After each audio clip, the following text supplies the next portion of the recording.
নাইমা আছে ভদ্র ছেলে নাইমা আমি এই কথাটা শুনি না সাবধানে নাইমু সাবধানে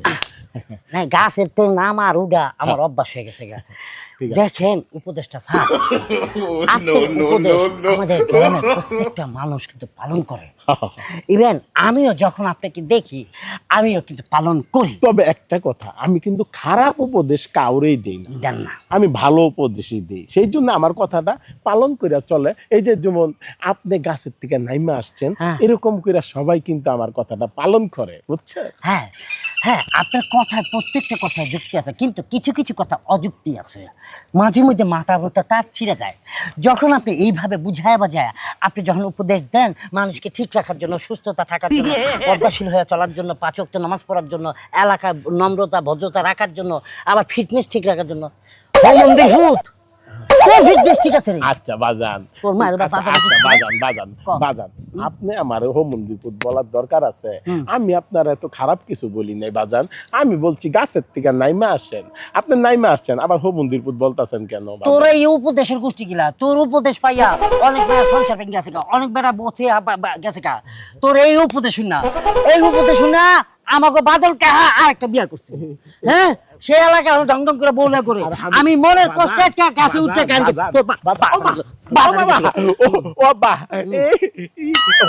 আমি কি কইছি হ্যাঁ ওই বউটা মইরা যাওয়ার পর আরেকটা বিয়া করতে যেই বউটারে বিয়া করতে ওইটা তো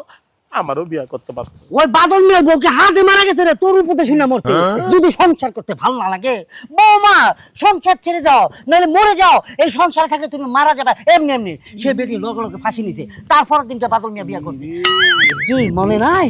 প্রত্যেকটা উপদেশ মনে আছে তোর মতন উপদেশটার কথা আমরা যদি শুনি আমিও যদি বিয়া করে আমার বউ দেবে এই গ্রামের মতন বাবা আমার ভুল হয়ে গেছে আমার পথে যাইতে দাও বাবা আমি কেউ ওর আর উপদেশ দিব না বাবা তুমি আমার যাইতে দাও আমি যাইতে দিব কোন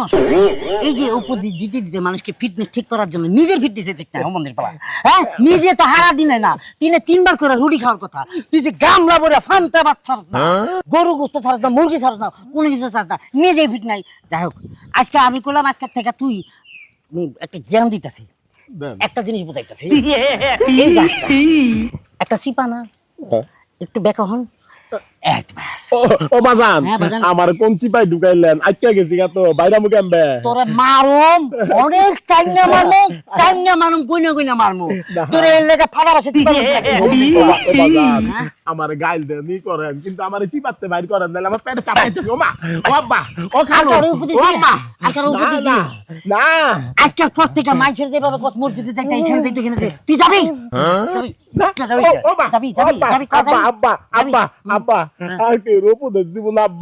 আমার শিক্ষা গেছে আব্বা আমার চিপাতে বাইর করে দেন আমার ঠেলার দিয়া